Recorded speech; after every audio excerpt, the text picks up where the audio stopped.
Inini ndiri ngochani yechikadzi.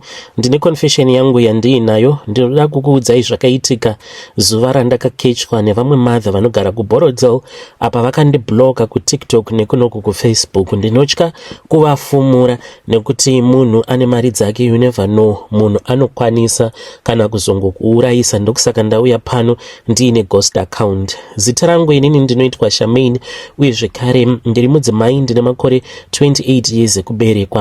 I am a lesbian. Ndinogara munomu muHarare. Pari zvino ndiri kurwara mukoma. Ndatova ne4 months ndiri kurwara. Ndikaenda kumaprofita ndiri kuudzwa kuti ndiri kushandisiwa namadha ivavo avo vakandikecha. Iri ndo basa rangu randakange ndichiita kubva ndichiri kuSA ndichizouya kuno kuZim.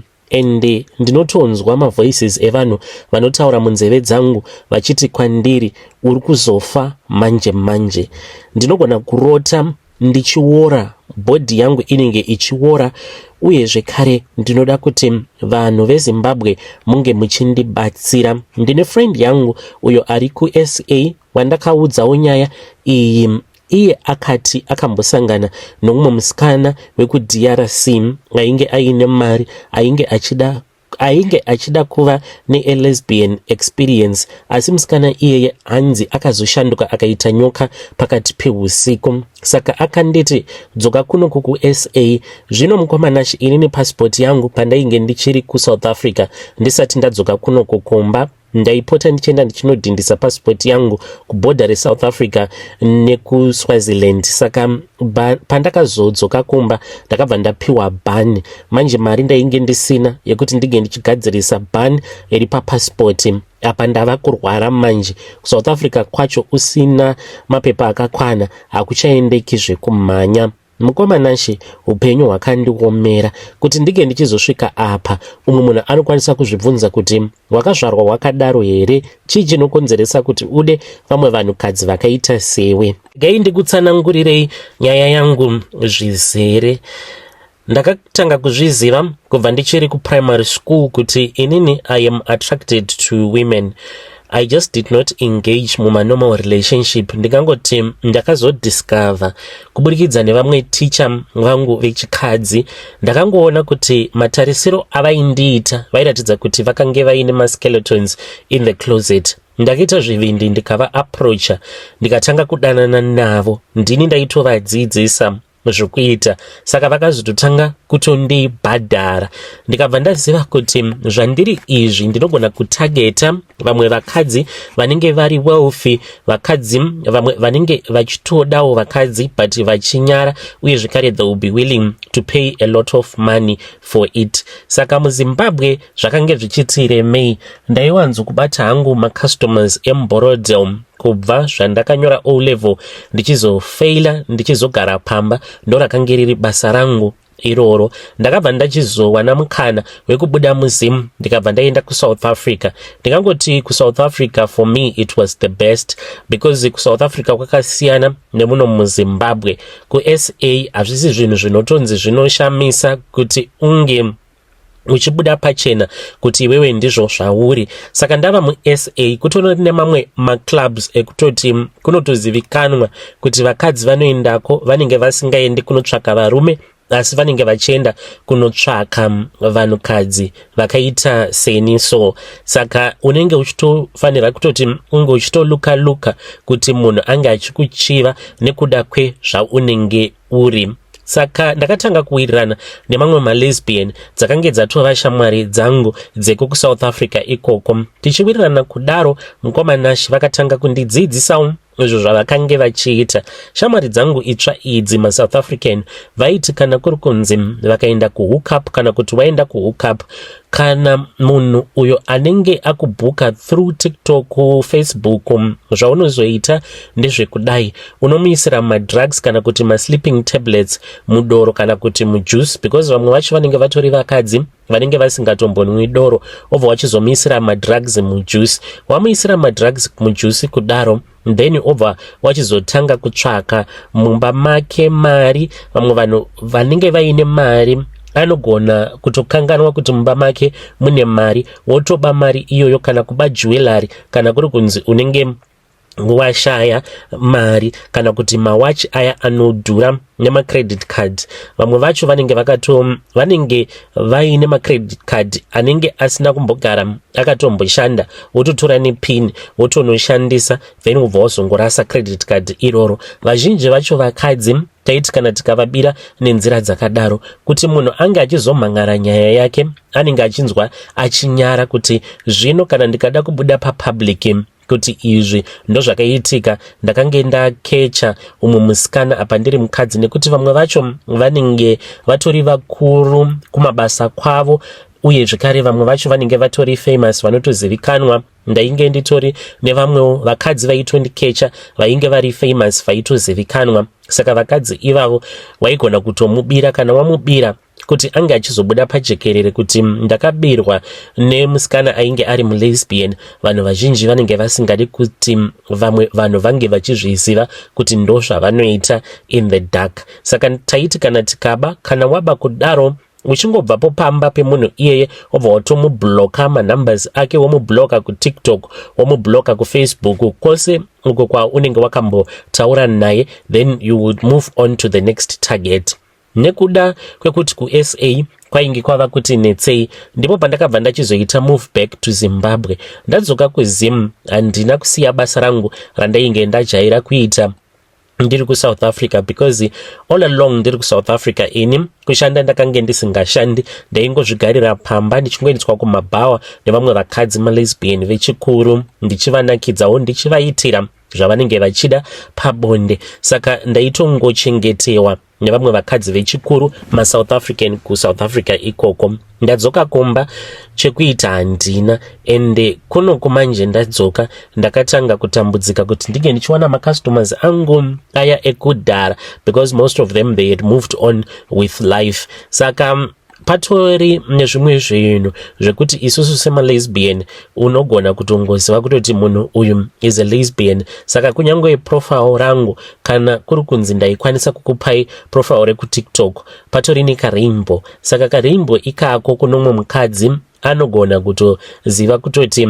munhu uyu she is like me, ototanga kutotaura newe kumaDM kana kuti unongokomenta, so wakomenta kunyange imwe nyaya then wobva watongoisa kareimbo. Saka kareimbo ikako kaunenge waisa itori sign kune vamwe vakadzi vanenge vakaita sewe kuti guys, inini ndiri panapa, ndizvo zvandiri izvi, kana kuti ndinongodressa like a guy ndichiratidza kuti I can dominate you in bed, so that vamwe vakadzi vanenge vachida kudominatewa nevamwe vakadzi they can come to my inbox tototanga kutotaura. Vamwe vanenge vachitoda zverudo zvewanano, but inini ndinotoita zvekutotengesa private party yangu, handingodanani nemunhu zvekungonakidzana. Of course kana uchida kufadzana pafoni handina problem, tinogona kufadzana, but chandinoda it's physical contact nemari. Saka ndakatanga kuita zveTikTok, kuInstagram, uye zvekare ndakange ndichisangana navo vakadzi ava paWhatsApp ndichiita mahook up. Ndoenda kumba kwemunhu, kana ndaenda kumba kwake ndonorara naye, then obva achizondipa mari. So what happened mukoma Nashi? This now brings me to my story yandukunza panapa. It happened 5 months ago. There was this other lady muZimbabwean. She reached out to me pa TikTok.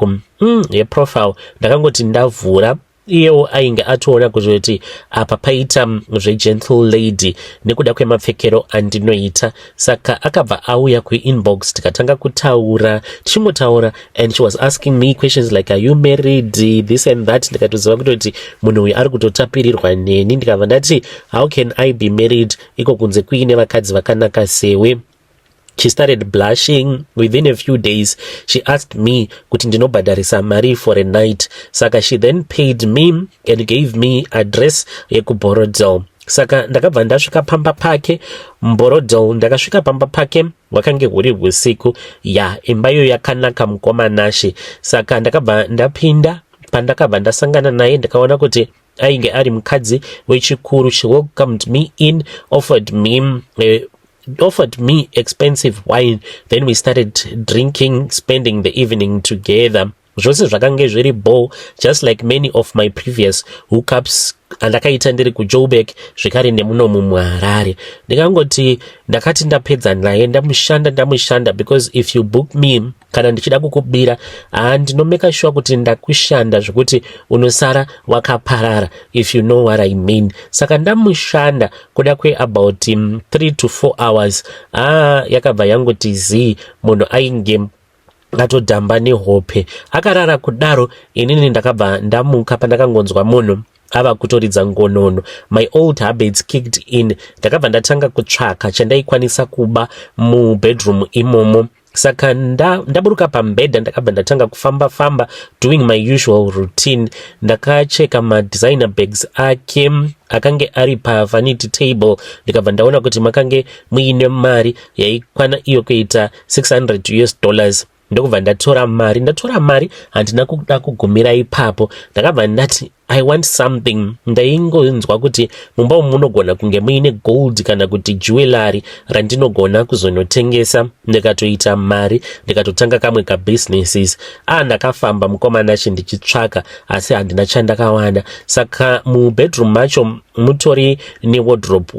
Mune ma wardrobe matatu. Wardrobe yekutanga wardrobe yekuti it is a walk-in wardrobe. Mozoita zvekare another wardrobe iyo iri wardrobe iyi it is a fitted wardrobe yekumadziro. Pozoita imwe yandakazopedzisira kuvhura, it is a normal wardrobe but dziya dzekudhara, a cheap one. Saka ndatsvaka handina chandakakwanisa kuwana. Then ndokubva ndachizotarisa chiwardrobe ichocho chainge chakasakara. Ndipo pandakabva ndachizovhura wardrobe. Ndavhura wardrobe iyo yomukoma, zvandakasangana nazvo zvakandityisa, zvakandikatyamadza.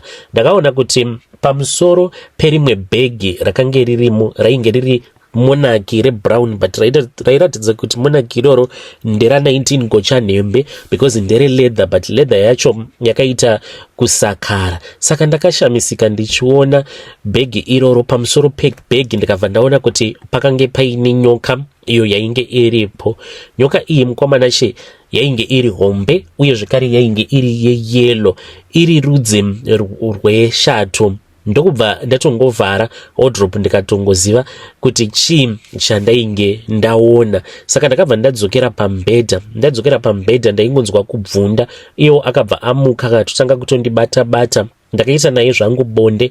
After taita bonde ndakabva ndati I want to go back home. Akanditi kweindava. Akati ndikabva ndati handichanzwi zvakanaka, ndiri kunzwa mudumbu, kana uchida ndinogona kukurefanda imwe mari. Akati no, nezvawandiita handiti izvezvi watondipa more than 3 rounds, saka it's fine, you can keep the money. Akabva anditi do you want us to bath? Ndokubva taenda kushawa tikabva tanogeza tose rikaitwa bonde mubath imomo. Saka tabuda mubath ndokubva tapfeka tikapinda mumotikari. She then accompanied me. Handina kuda kusvika naye pamba pedu. Akabva anondisiya kumba kweimwe friend yangu kuri kumurasisa, ndisingadi kuti anga achizozviziva kuti ndinogara kupi. Ndakabva ndatorara kumba kwefriend yangu.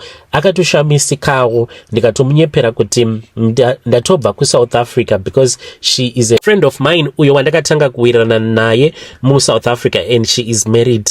Saka ndakati ndasvika pamba pake ndokubva ndamunyepera ndikamuudza kuti ndichangobva mukusvika kubva kuSA apa iye muno muHarare haatombozvizivi kuti ndinogara kupi. Saka ndakarara naye nemurume wake mu1 room imomo. Mangwana acho makuseni ndakamukira ari makuseni, then ndokubva ndatokwira motikari ndikabva ndachizodzoka kumba. Ndadzoka kumba, everything was fine.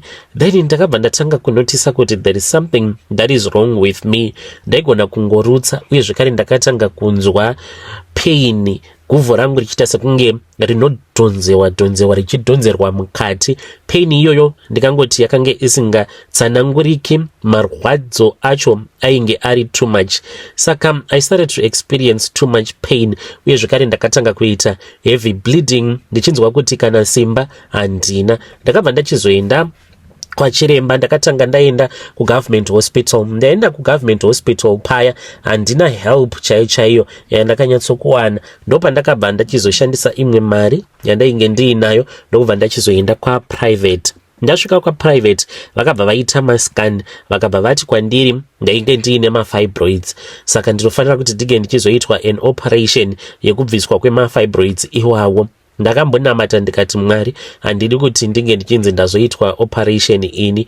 Mwari make sure kuti I am not going to get an operation. Saka ndichinamata kudaro pandakazodzokera kureview, pandakaudzwa kuti ndakange ndisisina mafibroids, ndakabva ndafara. Handizivi kuti ipapo ndo pandakazokanganisa here kuti ndingadai ndakazosiyana nazvo zvandinoita here, kana kuti because after ndaudzwa kuti handisisina mafibroids ndakabva ndatotanga kutoenderera mberi nelife yangu, kudhakwa, kunwa, kuita zvisina basa. Saka ndakabva ndatanga kurwara zvekare. Apa ndaitoita musikanzwa yekuenda kunoona kana vangava vari varume kana vanhukadzi vatinenge ndichibhadharisa. Apa nditori pamutsanyo wekuti Mwari handichadi kuti ndinge ndichizonzi ndine mafibroids awa. Saka akabva achizodzoka mafibroids aya, ndikabva ndachizoudzwa kuti ndine cervical cancer. So mukomana pandakaudzwa kuti ndava necancer ndakashamisika, ndikabvunza vana chiremba ndikati, saka munoreva here kuti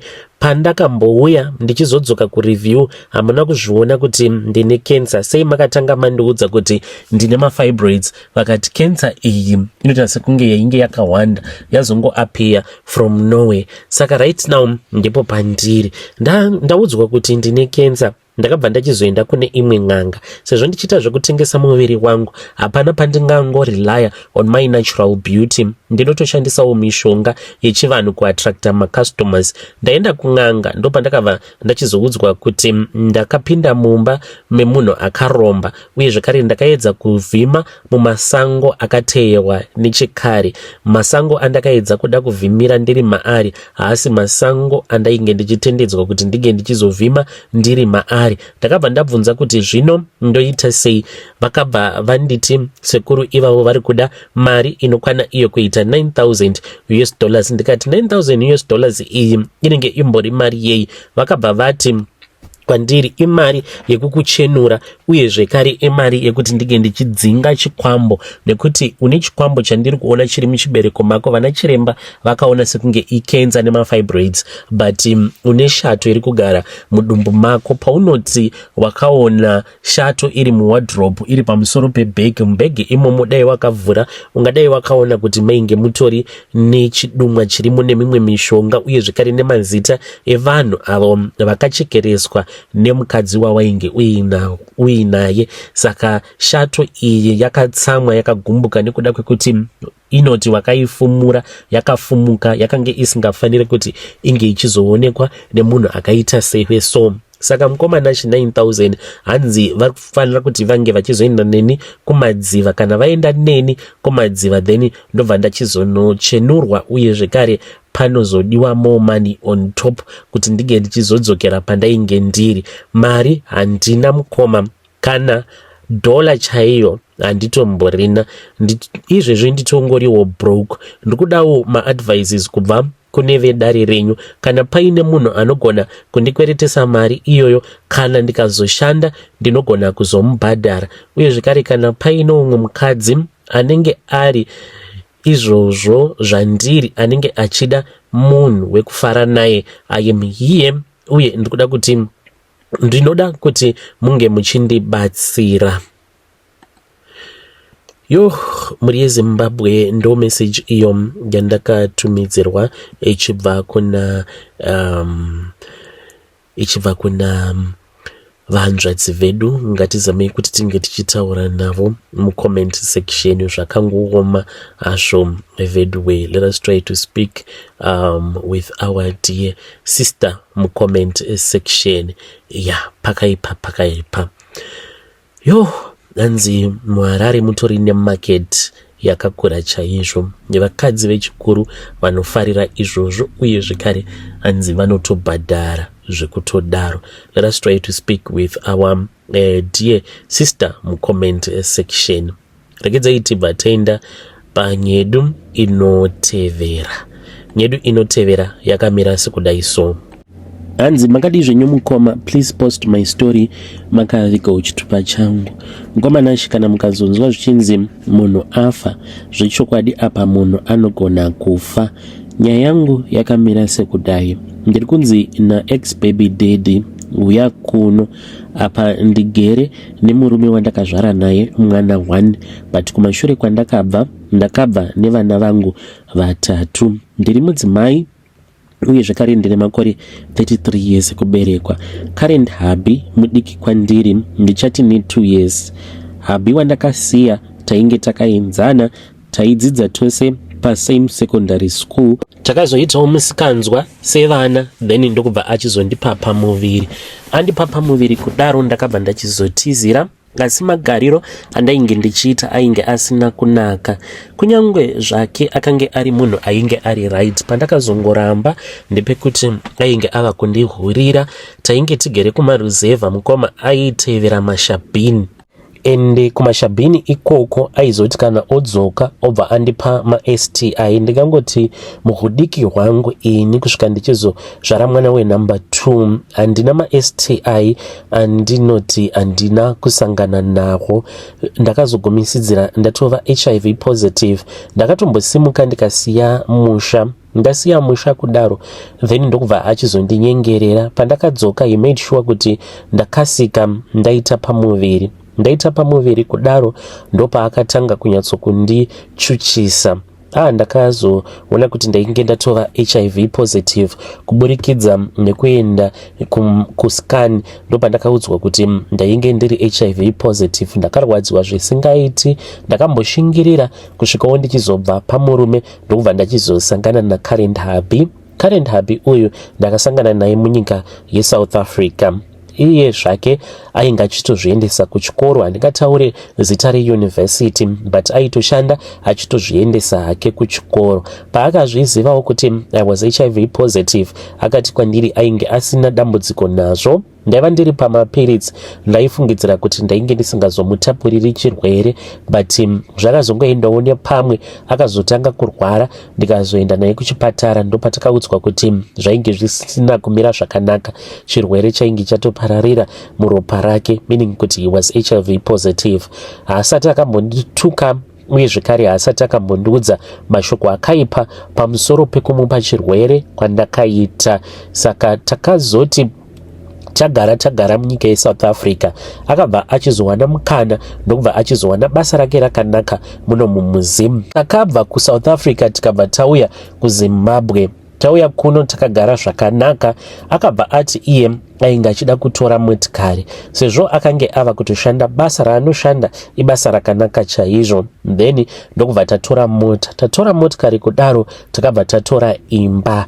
Mukoma tanga tatova ne more than 5 years tichibhadhara imba, nekuti imba iyi takaitora nechikwereti chekubank. Motikari zvekare, motikari yanga yava ne3 years tichiibhadhara. Saka every month tanga tiri kubhadhara mari, asi iko zvino zvikubasa kwavo zvinhu hazvisi kufamba zvakanaka. Saka mari hadzisi kunyatsokubuda nelevel reupenyu patakange tiri. Mukomana kuti ndidzokere munhamo ini handidi. Tanga tiri kurarama a soft life muno mumuzimu. Zvino bank riri kuti rava kuda kuriposesa imba. Obvious after imba motikari inogona kutongoenda. Apa hatina kana plan B. Munhu ndakambomudza kuti ngatite tichivaka kumusha, akati kumusha tinenge tichitowesta maresources. Saka pekutobata hapatomborina. Ndinodawo kuti mhuri yeZimbabwe munge muchindibatsira, ndine stress kutaura kudai. So apa ex baby daddy vava kuitawo mari, vakatanga kubata mari ndichiri kuJoni, tichingonzwawo kuti murume wako ava nemari, akabva mukutenga Audi, anokufamba nemabenzi chete. Ndinotaura naye, ndinoti ndikaswera ndichitaura naye hubby wangu paanozobva kubasa, then ndinobva ndadeleta mamessages. Iye anotobata foni yangu but asati akambosangana nemamessages asina kunaka. So ari kuti kwandiri chidzoka kunoko. Zvino ndakamubvunza kuti ndikadzokako ikoko ndinozogara sei, because wava neumwe mukadzi makatozvara vana. Anoti kwandiri ndichakutsvakira pako pekugara, hanzi achanditengera stand inini nevana. Ari kuti kunyangwe mwana wandakazvara necurrent husband achangomuda uye zvekare achamubata zvakanaka, meaning kuti ndava kunoiswa pachipare mainini vasingazvizivi. I need your advice. Ndichange ndichizotevererawo ndiri mucomment section. Yo, muri yeZimbabwe ndo message iyo yakabva kuna vanzvadzi vedu zvakangoma hazvo veduwe. Zvamuri kuda kuita izvi hazvizokonzeresi here kuti munge muchizoroyana imimi naamainini venyu? Zvinoita here vanhukadzi tipireiwo mucomment section miono yenyu zviri kuda kuitwa nehanzvadzi yedu? Anzi ndafunga kudzokera kumurume wekare ndonoiswa hangu pachipare but in secret. Hanzi ndichatengerwa stand, munhu ari kuita zvekutenga goridhe achitengesa nemari yakawandisa. Zvakangoma hazvo veduwe. Regedzei tibva taenda panyedu inotevera. Nyedu inotevera yakamira sekudai so. Hanzi makadi zvenyu mukoma, please post my story makavikawo chitupa changu. Ininiwo ndiri murume uye zvekare ndine makore 37 years ekuberekwa. Nyaya yandiunza pano, ndakambonzwa imwe confession yeumwe murume uyo aiti anotodriver achitoenda kumaruzevha kunorara nemadhongi. Chiko chiri kuitika pandiri? Nyaya yangu yakatanga ndichiri kunoku kuUK. So far ndakatombodzoka kuZimbabwe ka1 I attempted but ndakakikwa nedhongi ndikaita sekunge ndichabviswa makalabhuzi ose. Saka nyaya yangu yatanga ndiri kunoku kumhiri kwemakungwa. Nerimwe ramazuva ndainge ndiri paintaneti zvangu ndichiona mavideos ebonde. Saka handizivi kuti website yakazongofambisawo sei. Yakangotanga kungorekomenda mavideos aita sekunge akange ari emakatuni. So mavideos iwawo aiva ari emakatuni but akagadzirwa neAI ari mavideos ainge ari ebonde. Saka akatanga ari evakadzi chaivo chaivo vainge vari normal. Kuzodzamara vakadzi ava vamwe vacho vava nezviso zvembwa but uchasokona kutoti mufananidzo uyu mukadzi chaiye but ari very attractive. Ndakazototanga kutosecha mavideos ebonde evarume vanorara nemabhiza. Ndikaona sekunge zvinotondifadza nekuti ndainge ndisati ndakamboenjoya kuzvibatsira sezvandakange ndichiita panguva yacho iyoyo. Ndaona kuti izvi zvinonaka izvi, ndakaramba ndichingozviita. And ndainge ndava kutoti every day ndinotomeka sure kuti ndiri kubasa ndinotombonzvenga ndopinda mutoilet ndozvivarira mutoilet then ndobva ndatozvibatsira. Uye zvekare dambudziko rangu randava naro nderekuti ndinoita anxiety kana nguva yangu ikakwana yandinenge ndichifanira kuti ndige ndichiita chimhandara maoko kunyange ndiri mumeeting. So ndinenge ndatova neimwe anxiety yakanyanyisa zvekuti meeting ichingopera ndakaenda kutoilet ndotozvibatsira mutoilet imomo, then kana ndichingopedza chete ndobva ndatonzwa kutoti ndinenge ndatova bore. Saka ndakazviita izvi kusvika ndazoti ndinoda kunyatsokutesta iro chairo bhiza kana kuti dhongi. Ndakabva ndadzoka kumba. Dzoka kuZimbabwe ndakambogara muHarare then ndokubva ndachizoenda kumusha. Ndiri kumamisha ikoko ndainge ndichitongomema nekutongotarisa nekutongoyeverwa nemadhongi. Ende nerimwe zuva takaenda kumashops ndina vamwe sekuru vangu. Saka taitonwa bhiya tiri kumashops ikoko, takatogara zvedu mumotikari medu. Pana mamwe madhongi akazongotanga kungoitawo shura pagrowth point ipapo akatotanga kutoitana bonde. Saka ndakatonzwa kutoti dai ndainge ndiri negonho racho iroro randakaona richiita bonde nedhongi.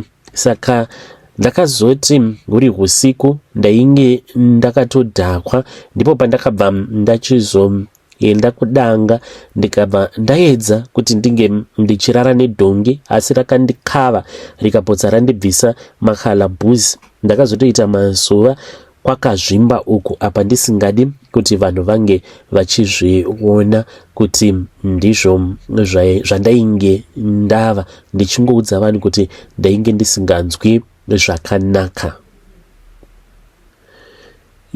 Muri yeZimbabwe ndo message iyo yandakatumidzirwa ichibva kuna zvakaoma mukoma vedu.